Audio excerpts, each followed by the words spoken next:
Au cœur de l'action, le manager a longtemps été considéré comme un gestionnaire. Le manager doit aujourd'hui faire preuve de rapidité et d'agilité pour faire face à un environnement en perpétuelle mutation.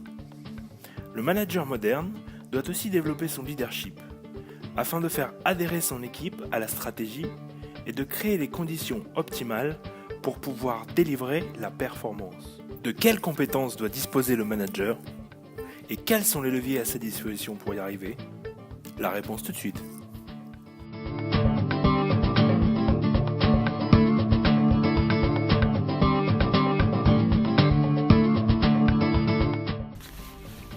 Comment le leader doit-il préparer le futur ? Le rôle du leader est d'accompagner ses équipes dans la transformation en donnant du sens au changement et en s'appropriant la stratégie. Pour cela, le leader doit avoir une vision claire. Il doit capter les signaux annonciateurs de transformation afin d'orienter et donner le cap à son équipe. Le leader doit savoir anticiper les évolutions de l'environnement et se mettre en recherche de nouvelles opportunités de développement. Sa singularité est sa force. Il est réceptif aux idées des autres. Il sait accepter et apprendre des erreurs. Le leader prend des risques calculés et adapte son comportement à la situation.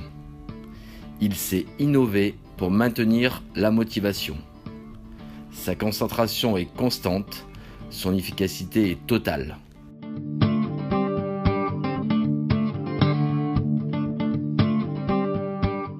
De nouveaux modes de fonctionnement émergent et l'humain est placé au cœur de l'organisation et des processus. Le bon leader doit allier intégrité, confiance, engagement et goût du travail collectif. Il doit créer un environnement de travail sain, basé sur la bienveillance et le respect. En effet, il doit communiquer avec chacun de façon respectueuse, déléguer de manière appropriée en donnant des responsabilités, bâtir des relations de travail harmonieuses et se rendre disponible pour soutenir et partager les ressources et connaissances.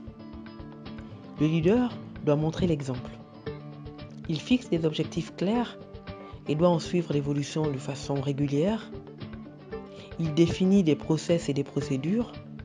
Il forme les équipes à la gestion des urgences et des priorités. Et il doit savoir recruter des personnes pouvant s'intégrer au reste de l'équipe. Tel un chef d'orchestre, le leader doit donc pouvoir être un modèle par son attitude et sa communication. Il doit savoir mettre à profit l'intelligence collective et créer une dynamique et une synergie de groupe autour d'un objectif commun. Comment le leader délivre la performance ? Les principales compétences du leader est d'impulser une performance et une efficacité durable. Il établit un objectif et une vision. Le leader est capable d'exécuter le travail et les projets avec un haut degré d'exigence.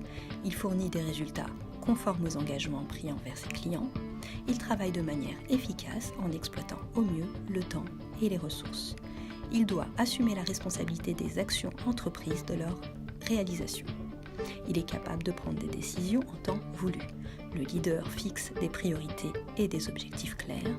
Il élabore et déploie des plans ou stratégies d'action claires. Il adapte les priorités et les plans si nécessaire en faisant preuve de flexibilité.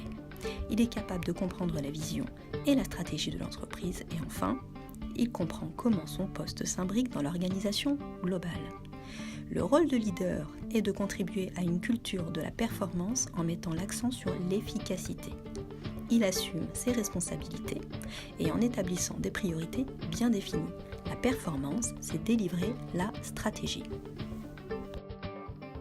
Nous l'avons vu, le leader est avant tout multidimensionnel. Visionnaire et stratégique, il oriente l'action. Charismatique et fédérateur, il mobilise les énergies. Manager compétent et proche de ses équipes, il délivre la performance. Les profils de leaders sont extrêmement variés. Bien que certains individus soient naturellement dotés de capacités de leadership, il est tout à fait possible de devenir un leader en améliorant des compétences particulières. Son quotient intellectuel, ses compétences techniques et son expertise, son quotient corporel, ses capacités physiques d'endurance et de résistance, mais surtout son quotient émotionnel, sa capacité à faire appel aux sentiments, ce qui permet de toucher le cœur des gens. Le leadership est donc une combinaison gagnante de traits personnels, ainsi qu'une capacité de penser et d'agir, d'influencer et de diriger les autres pour le bien de tous. Nelson Mandela, Gandhi, Martin Luther King, Churchill et tant d'autres nous ont prouvé que dans des situations exceptionnelles, un homme, une femme, qui sait toucher le cœur de ceux qui le suivent, pouvait faire de l'impossible une réalité.